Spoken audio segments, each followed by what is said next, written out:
Hi, I'm Nikki Lowe, and welcome to the Wisdom for Working Mums podcast show, where I share insights and interviews that support women to combine their family, work, and life in a more successful and sustainable way.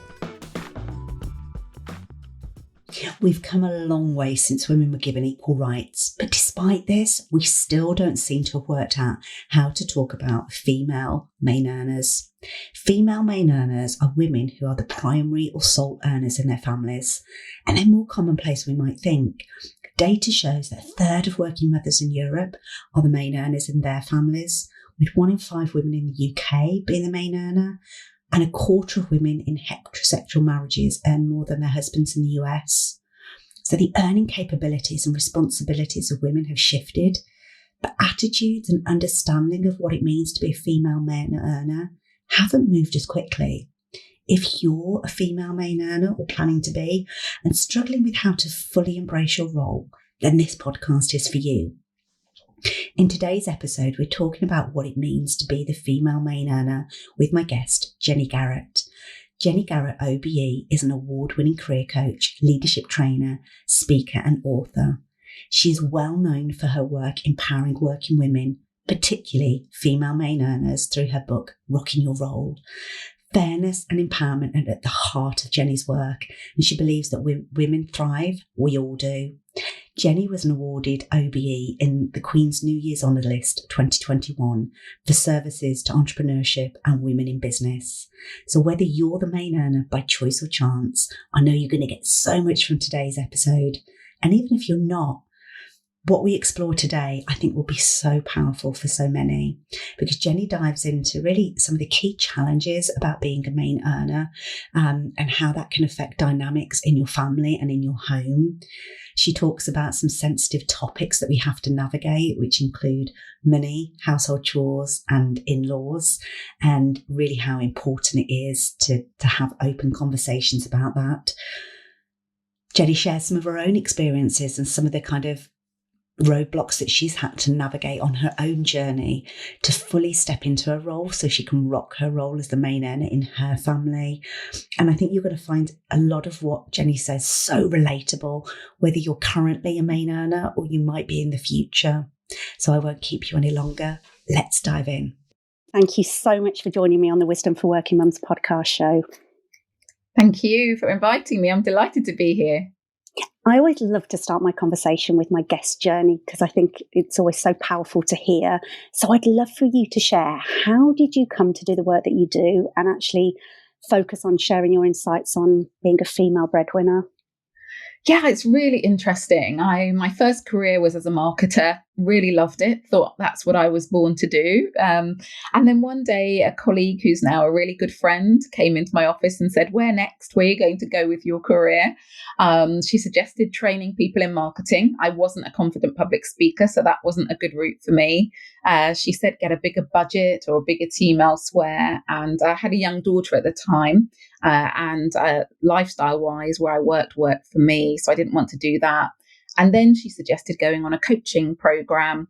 And the coaching program that I ended up going on was completely personally and professionally transformational. It was a postgraduate certificate in coaching at Lancaster University. And it just made me look at my life, my decisions, my ambitions, everything in a different way, and also recognize the power of these transformational conversations to really help people in their lives, really help them reach their potential and realize their dreams.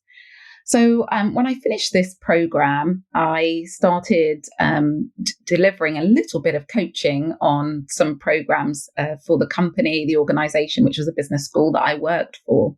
But it wasn't enough. I wanted to do much more of it. I ended up going part-time and trying to build my coaching practice until eventually I took that leap to run my own business. And that was about 15 years ago now.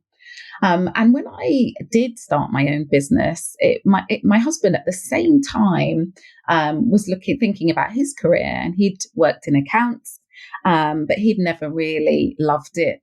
And he saw me really enjoying what I was doing, and decided to take a step out of what he was doing and work with disaffected young people, the naughty ones who've been excluded from school, which is really admirable thing to do and really great work, but not very well paid.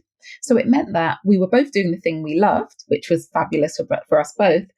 But I became the main earner in my home, and it was something that I didn't really think about too much until I stumbled on an article by a woman called Rebecca Messenbeck, who was based in Australia, and she'd done a study of women who were the main earner in their home, female breadwinners, and she talked about their experience. And I read it, and I thought, gosh, this really resonates with me, actually. A little bit of guilt, a little bit of resentment sometimes, a little bit of not being proud of being the main earner in your home. And I thought, gosh, why is this something that we don't talk about? I talk to my girlfriends about lots of different things, all sorts of things. In fact, nothing's off limits really, but found that that's not something that came up in conversation. And I thought about my coaching clients who would sometimes say things like, I'm in a role reversal relationship. And it made me realize that it was something that we sort of spoke about in hushed tones and whispers, and something that I think we shouldn't do, that there should be no shame, guilt or resentment about, something that we should be really proud about. So that took me to think about how I could do more to bring this conversation about female breadwinners out of the shadows and into the open. And I first thought, actually, I'd do a PhD, because when I'd completed my master's, they'd always said, when you think of something that you want to study as a PhD, come back to us. So I went back to my old university and they said, 7 years part-time. And I thought, I can't wait 7 years. I was going to do a bit of research and get an article out there.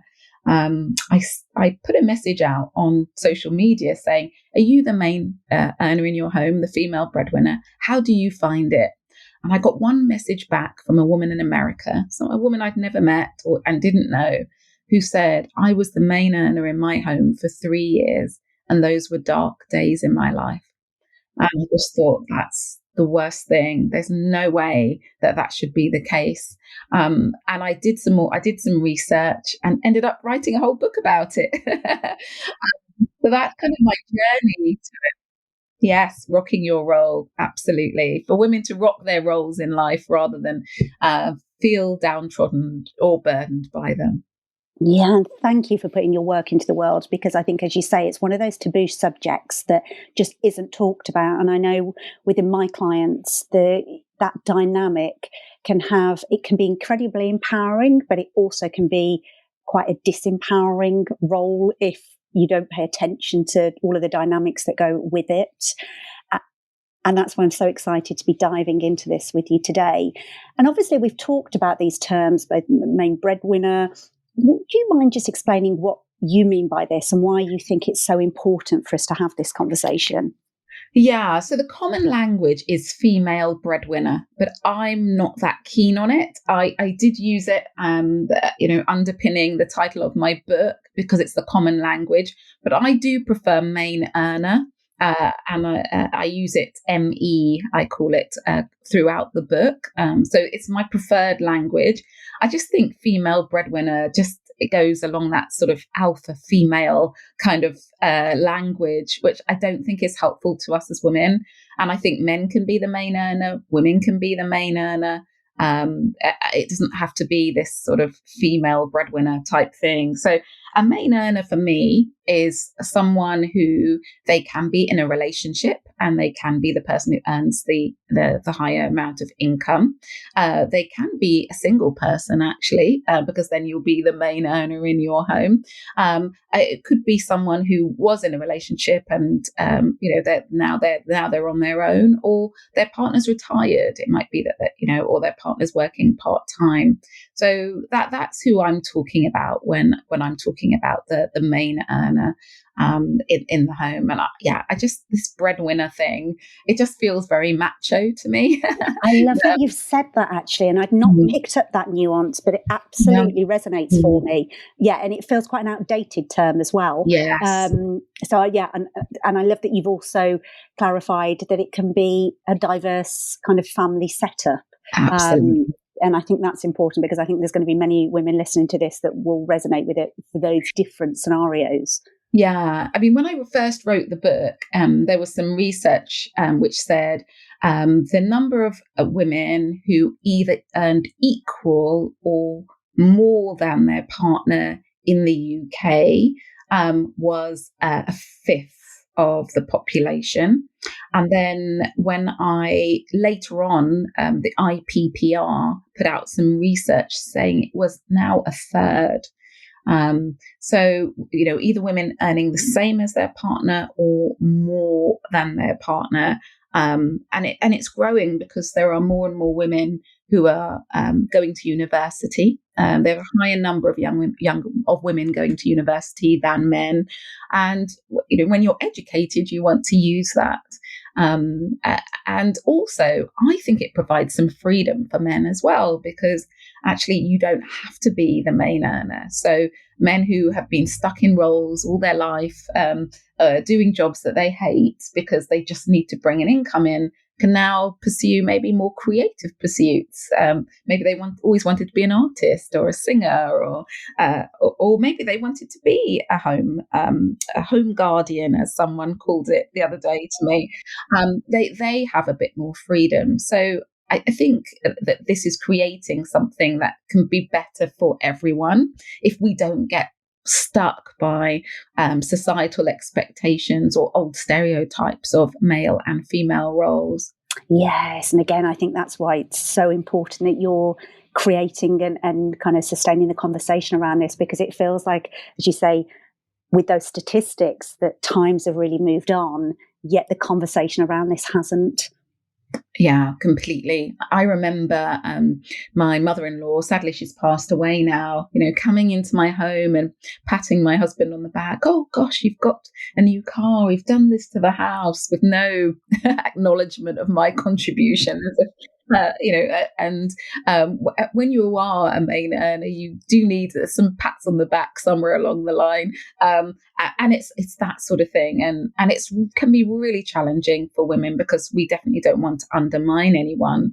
But I also think that we should be celebrated, and it shouldn't be a guilty, dirty secret to be the main earner in your home. Yes, and I think it's also educating, as you say, people around you. I remember a client a few years ago. She was she worked for one of the big, large supermarkets and was a buyer for their clothing range, and was going out to Asia on a kind of buying ground and checking with their factories out there. And it was a 3-week kind of work trip. And she got young children. And just as we were kind of grabbing a coffee before our coaching session, and I was like, how are you going to manage it with the kids while you're away? Just out of pure curiosity.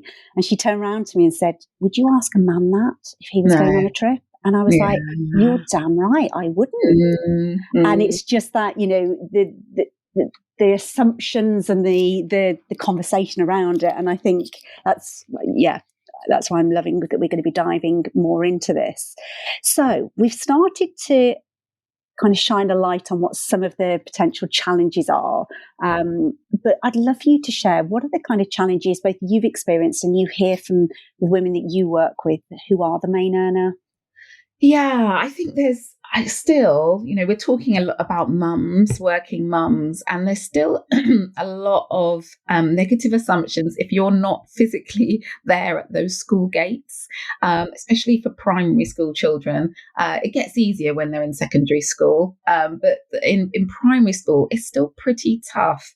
I remember being called, and my daughter had fallen over quite badly in the playground, and I was miles and miles away from home, and the sort of incredulity of the person on the phone, like, you're so far away and your daughter's in school. Who on earth would be this far away? And I remember saying, my husband's at home, actually, you can contact him. And the sort of feeling of, gosh, you're not good enough, you're a really poor mum. So those sorts of school playground assumptions, whether it's not being there to pick up your own child, or the school calls and you're not available. And I think that still happens quite a lot. The work should be something you do around family. And of course, we all have our different situations. Some people do decide to be a stay-at-home mum, and that's great.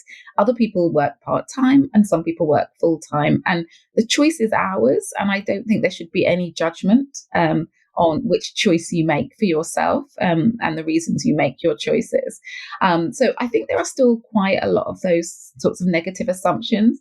Whereas if there's a man in the playground, he's exoticized. Oh, wow, you're picking up your children. Oh, you've got to play group. Oh, you've changed the nappy. Aren't you amazing? They get the opposite, which is crazy in itself. You still hear men say, I'm babysitting tonight. No, you're not. You're looking after your own children. This is not babysitting. And how this double standard exists, which really does need to be challenged. And I find that really, really difficult. And there's too much judgment. So I remember when I first wrote my book, I did a talk for young women who mostly hadn't had children yet, about the fact that they're probably going to be the main earner. And so they might need to think about what life will be like for them. And I talked about the fact that women can do much more to support each other. Why don't we car share and take each other's kids to school? Why don't we say in the school holidays, I'm taking these few days, and you can send your children over to mine, and I'll send my children over to yours the next. And I remember, they were very honest, and they were saying, I'd be afraid that they'd judge me and they'd think that I wasn't very good and I couldn't cope. And all of this insular behavior leads to these negative assumptions and judgments, instead of just actually thinking we can help each other more. So I think the more that we're open, the more we won't feel that judgment, and the easier that things will become. I think one of the other challenges is that you can just feel like you're doing everything. So sadly, the stats still say that even when a woman is the main earner, that actually she still would do the majority of the housework. So she might still do the majority of the cooking, the cleaning, the household caring as well, alongside that full-time role. And I think that can leave you to feel like, well, I'm doing every role in this house. What's the point of having a partner if you do have one? So that there is something that's very important about how you let go, I think, of some of the chores and some of the responsibilities. And the dinner might not be as healthy and nutritious as maybe you would have cooked. The bathroom might not be as spotless as you would have done it. But if you don't allow someone else in to do some of it, what happens is you end up doing it all, and you end up burning yourself out, but also feeling like, I'm man and woman of the house. What is the point of any other person in this home? And that has a knock-on effect of your relationship. How I often talk about it is that you just have to kind of let go of that. You're carrying around this heavy sack of everything that you've got to carry, the caring, the household tasks, the work, and you have to put it down. And when you do, you open up a space for someone. They might even do it better than you. They might even put different dishes. They might use some different cleaning products. There might be some fun relationships that develop between your children and your partner if you have one, and that might be fabulous. And so you have to create the space, but if you don't put that bag down, no one's going to come and grab it from your shoulders. You have to let it go yourself and trust that it will be okay, and it really will. I think that's so incredibly important, that whole domestic mental load. If we're carrying that as the main earner, it's just too much. It's not possible. And just listening to you say that, it reminded me of a book I read by Tiffany Diffu, I think her name is, and she wrote a book called Drop the Ball, and she tells this story about actually in her household just realigning the domestic load. And one of the tasks that she kind of purposely delegated to her partner was picking up the dry cleaning. I think they lived in New York, and her job was always to pick up the dry cleaning, and it was always a rush getting her out of the office before the dry cleaner had closed to make sure they got clothes for the next day for work. And she delegated it to her husband. And the one day she was at home and the doorbell rang, and it was the dry cleaners delivering their dry cleaning.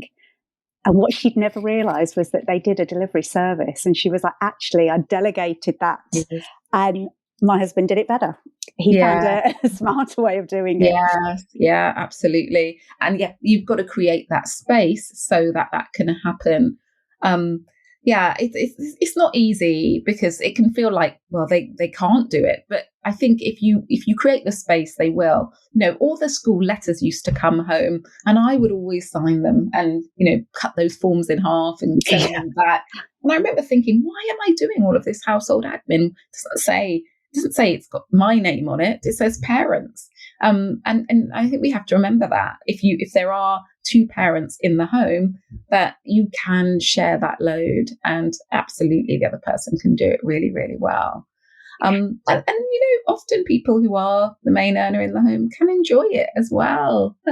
It's okay to enjoy work and say that you get something from work, and it's not, you don't have to be ashamed if you don't want to be a full-time parent.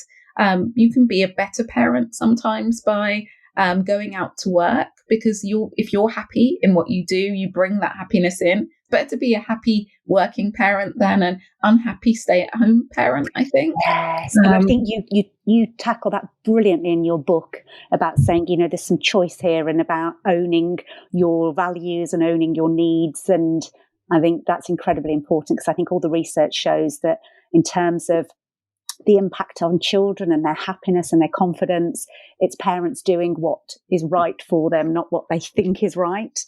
Yeah, I think, one of the things that I've held close to me, and I always say actually to parents, is it's about quality over quantity. Yeah. Yes, we do need to be there for our children. I'm not saying never see them, definitely not saying that, but actually, what's the quality that you're giving of attention when you're with them? If you are, the moments that you are with them, if you're on your laptop or distracted by something else, then it doesn't matter if you're there 24/7, because you're still not giving them any time. It's about really giving them time when you are with them, and really listening, and really being fully present in that time that you do give them. So I think that's the key. And in your relationship, I would say it's about building in some date nights as well, which aren't all about working and household chores, and making that concerted effort to be together. And if you're the big boss at work, you don't need to be the big boss at home. So, creating that space where you can be vulnerable or just be you, whatever that looks like for you. And it plays back to that point you made earlier about the term breadwinner can put somebody in their male energy, and actually how unhelpful that might be in terms of your home relationship. Yeah, completely. And it does travel in, doesn't it? If what you've been going through, if you've been doing some big deal at work, or, whatever you've been doing, you can bring that energy back into the home. So I always talk about creating separation. And in the world where a lot of people are working from home at the moment, that separation can be even harder. But finding a way to break, this is work finished, whether that's you go and have a bath and change your clothes, or whether it's go for a walk around the block, to switch it up, up your energy and be in that home zone, and be that mum zone or partner zone, whatever it is for you. And I know in your book, you're also talking about valuing your femininity, and about kind of connecting to that to help with the dynamic in your relationships. Yeah, I think a lot of workplaces are quite macho spaces, and require quite macho behaviour. And of course, we can flex and adapt. But if you push it too far, then sometimes you can forget the balance of energy that you really want to have. So reconnecting with that. And there's so many ways you can do it. I talk about having me time quite a lot, main earner time, and whether that's meditation, a nice bubble bath, going to a spa, going on a date with yourself, just having a girly night, just finding those spaces to reconnect with you. And I think we hear that a lot, but I think it's so incredibly important with what you're saying here in terms of often women can fall into the trap of, if they're not working, they feel that they've got to be mothering or at home, because there's almost that guilt or those unconscious rules that actually taking that time can be so difficult for yourself, but actually can make the difference, particularly if you're the main earner. So, one thing that I've come to say after writing the book is about guilt. And guilt is a set of rules that you create that you believe you cannot break. And I'll say that again. So guilt is a set of rules that you create that you believe you cannot break. So we all have these rules that we're living to. We didn't even realize that we've created them. They might have come from significant people in our lives, what a good girl is, what a good mum is, what a good colleague is, what a good friend is. And we're working to those rules. Now, those rules that were created often come from people who are living very different lives to us. As a result, when we can't live up to them, we feel really bad. So just say that your mother was a stay-at-home mum and believes that every child should have their mum with them till the age of 5, and they've given you that set of rules, but your life doesn't work for your life. You've had a year off and you've gone back to work, but inside you're feeling guilty because you're still working to someone else's set of rules. So one of the really important things to do is to find ways to uncover those rules that you're living your life by. Every time you feel bad, what is it that's making you feel bad? And write these rules out and then cross them through and create your own set of rules, the rules that work for your life, not someone else's. And I think that's a really important strategy to help you move forward, because guilt can be really crippling and it can stop us being good parents as well as good colleagues. Because when we're at work, we're feeling bad because we should be at home. When we're at home, we're feeling bad because we should be at work. And goodness knows how we feel about our relationship, amongst all of that. And so, getting a grip on that guilt is really important, and finding ways to ditch it, because it doesn't serve you. It doesn't help you move forward. It just takes up lots of your energy and drains you. And it doesn't serve a good purpose for you. There's an American author who talks about should being a 4-letter word instead of how it's usually spelled. She calls it SHUD, and she said our shoulds are 4-letter words. They're swear words. We're filled with shoulds. They make us feel guilty, and they don't help us move forward. And so the guilt is something that we really have to work on removing from our lives, rewriting those rules, ditching the shoulds, can really liberate you and help you feel that, actually, I can celebrate being this female breadwinner. I can, this main earner. I can do this well. And it can be something that actually I'm creating a path. I'm for others, I'm supporting my family, and I'm being a great role model. Oh gosh, Jenny, there's so much goodness in what you've just said. Your definition of what guilt is, how to help yourself ditch it, and how powerful it can be when you do. Oh gosh, yeah, and almost kind of my hairs are standing on end on my arm, because I think if people just listen to that in the podcast, there's so much value in just that piece. But what are some of the other key strategies that you could share that really help women to navigate this role? But what I'm hearing you say is actually you can do it with more ease. You can have the success, but also the fulfillment. So what are some of the other things you could share? Yeah, I think communication is key. And because the nature of being the main earner, there's money in this mix, is to have conversations about money. And there was a Prudential study done a few years ago, and it said, money, household chores and in-laws were the conversations that couples avoided because they were the conversations that created the most rows. I get that they are sensitive topics, but money is important to have a conversation about. I think it's so important to understand your attitudes to money, how you're going to manage money. And what I found is with couples where the woman is the main earner, it's done differently. There isn't a one size suits all. Some people put all of their money together and it's our money. Some have separate accounts and put some money together for some shared bills. Some will give pocket money, or pin money, or however you want to describe it, an allowance to their partner. But you do have to have a conversation about it. Otherwise, I think there's a real tension that it's the elephant in the room that you're dancing around, and it can undermine everything.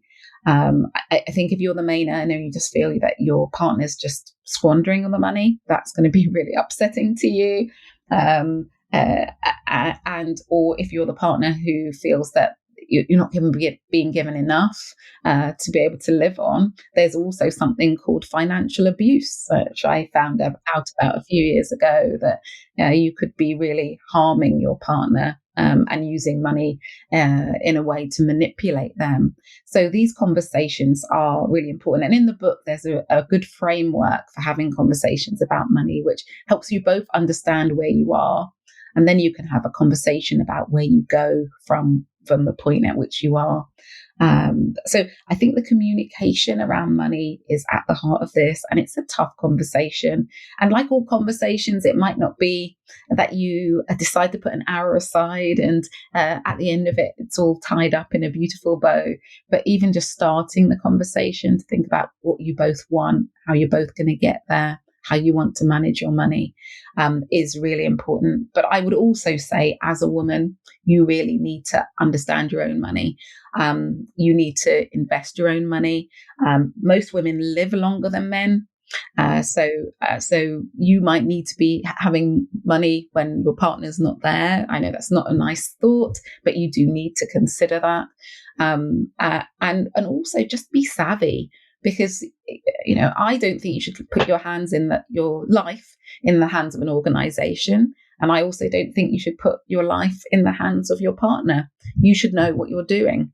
So be smart around the money that you're earning when you are the main earner in your home, and make sure you know what's happening with it, and that it's going to deliver what you need. Oh, powerful stuff as well. And I know in your book you also talk about avoiding the Superwoman syndrome. Could you share a bit about what you mean by that and what somebody might do to avoid it? Yeah. So by Superwoman syndrome, I mean just doing it all. I can do it. I can wake up at 5 o'clock in the morning and I can make the packed lunches and I can do all the homework with my child after school, and I can work a full-time job, and I don't need sleep, and I can go to the gym. At some point, you're just going to burn yourself out. You don't have to do it all. And that's, a mantra you need to say to yourself. I don't have to do it all. I just don't have to do it all. And I'm not weak if I don't do it all. I'm a successful person. I am still enough. And I can get people to help and support me, and I can still be a successful person. So if I am able to get someone in to help with household chores, like getting the dry cleaning done, or someone doing a little bit of cooking for me, or someone cleaning for me, or whatever it is, that's fantastic. Actually, you're giving some work to what's likely going to be another woman. So you're feeding the economy and helping other people with work as well, or maybe just helping them in another way, because you might be able to exchange some services. You might not even have to do it with payment, but actually getting that support system around you. Thinking, what do I need support with? I don't have to do every single thing, and that's okay. it is really important. And help is not a sign of weakness. It so isn't. And in fact, sometimes people think, well, am I being selfish, to not do everything? Am I being selfish to think of me in some way? It's truly selfish to burn yourself out, to make yourself ill, because those people around you, you're not going to be there for them in the long run. If you burn yourself out into the ground, if you damage yourself, if you make yourself unwell, you're going to be off work. So the income's not going to be coming in, and you're not going to be there to give them the love and support that they need. So it's never selfish to start getting some help and support from people around you. In fact, it's much more selfish not to. In terms of being the Superwoman syndrome, it's about doing it all. And it's about getting help and support from those around you and not being embarrassed to ask for it. And in fact, sometimes people are so happy to help because they've been waiting for that in. Maybe you always help them and they haven't been able to find a way to repay you. And just that time when you say, yeah, I really need some support, just give them that opportunity to step in for once. Brilliant. What a great reframe as well about it's selfish not to get the support. And I always think it's quite interesting with professional women that actually in the workplace, they would absolutely think about delegating. They would absolutely think about building a strong team around them to deliver results. But somehow when we apply that to our home lives and our domestic load, I don't know if it's the cultural society kind of expectations, we almost don't find our power in doing that, or don't find our voice to do it, or kind of get in our own way about setting ourselves up for success. Absolutely.